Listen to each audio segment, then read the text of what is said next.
Hi, beautiful nurses. Today's topic or guide is all about your BGL chart.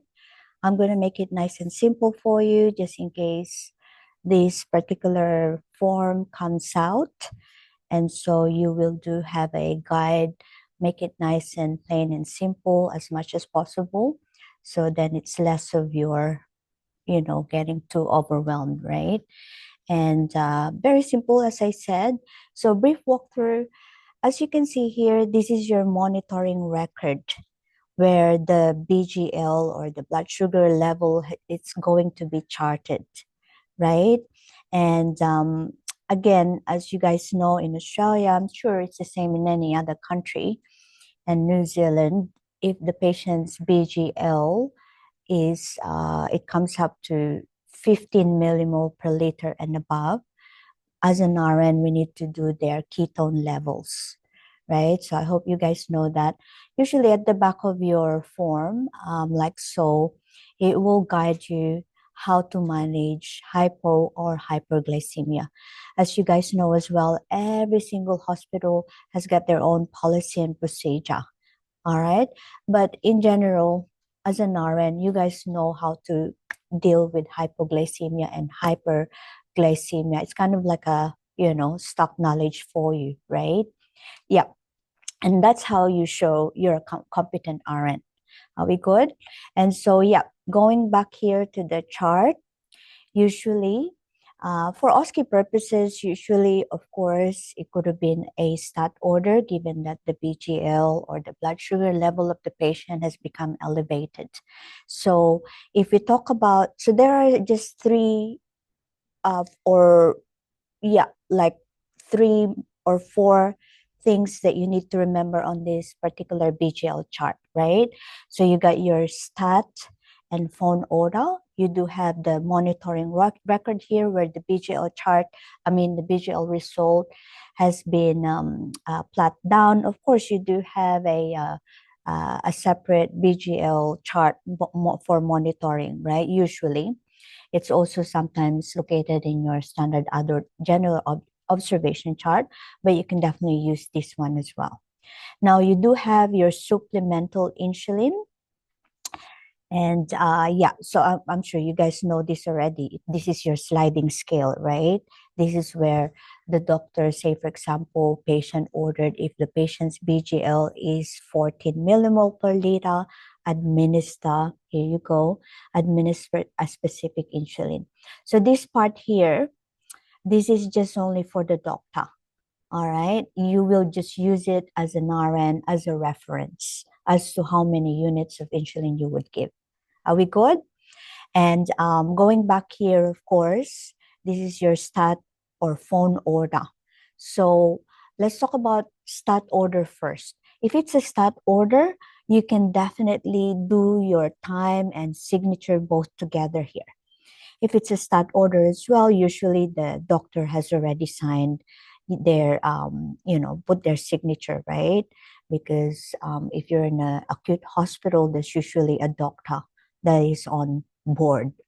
But in Australia, New Zealand, if you work in a rehab hospital, nursing home, say for example, or in a rural or remote area, then again the phone order applies, right? As you guys know, one of the nurse will call the doctor, and then they'll pass it on to the other checking nurse to hear together the order given by the doctor. And at that moment, of course, the doctor, they have to sign this within 24 hours.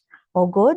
So for you to get the phone order, put the date in, the insulin that was, prescribed by the doctor, how many units did he was wanting to administer based on the BGL that you come, the result, right?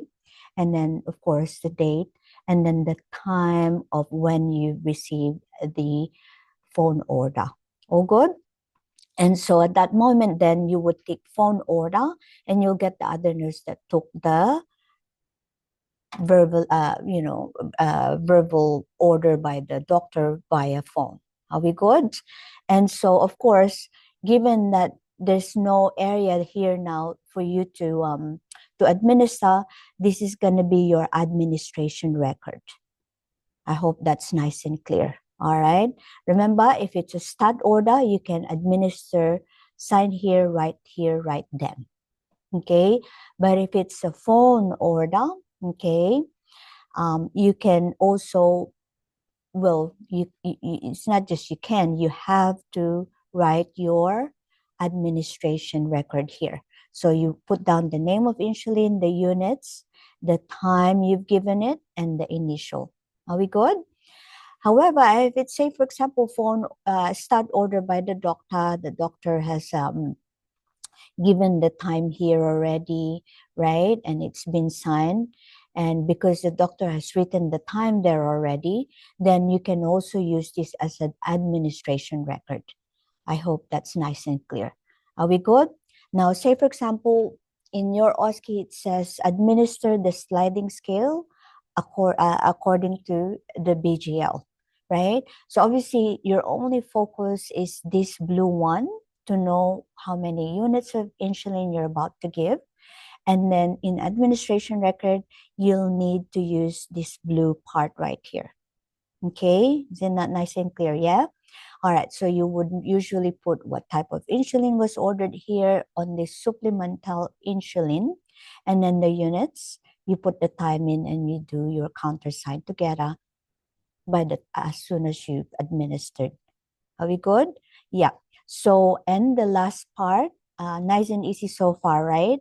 And so the last part is your regular insulin or routine orders. And this is usually your long-acting insulin.